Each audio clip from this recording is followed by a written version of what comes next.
小爸爸，大家好，我是菲比，三亚朋友你们好。那刚刚我在吃的就是今天我学煮的这个娘惹菜，其中一道就是三巴蒸东比上。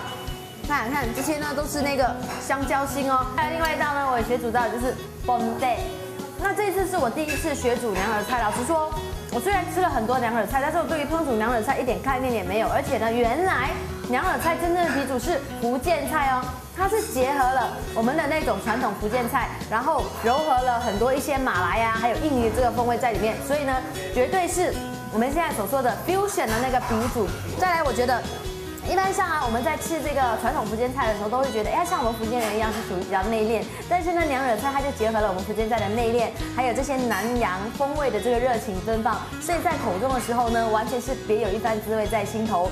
娘惹菜其实他们的这个味道呢，比较偏向酸、甜、辣，然后一般上呢，他们其实都没有放味精，因为他们很多的这个香料都是就地取材，所以每一次他们这个过程是比较复杂，因为加入很多的香料，然后我是觉得说，虽然口味很重，但是因为他们都是很自然的这个香料，所以呢，吃进口中里面完全是没有复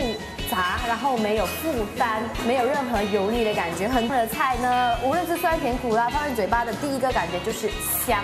我相信你在吃了娘惹菜之后呢，一定跟这一笔有相同的感动。那这一次也真的很开心啊，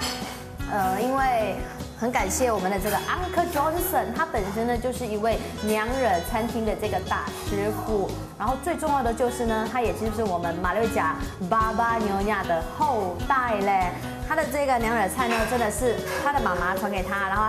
他的妈妈的阿嬷这样子一代一代一代传下去。好像我刚吃的这一个三巴蒸东比上呢，基本上是还蛮少地方其实可以吃到，是失传了，而且是在他们祭祖的时候才吃的。那娘惹人对于整个福建传统的这个虔诚、热爱、坚持呢，其实是现在可能我们很多人都没有办法去好好的去保留下来，但是他们都一直秉持着非常坚持的那种传承的这个心态，这也是让我在学煮娘惹菜过程当中一个觉得非常感动的事情。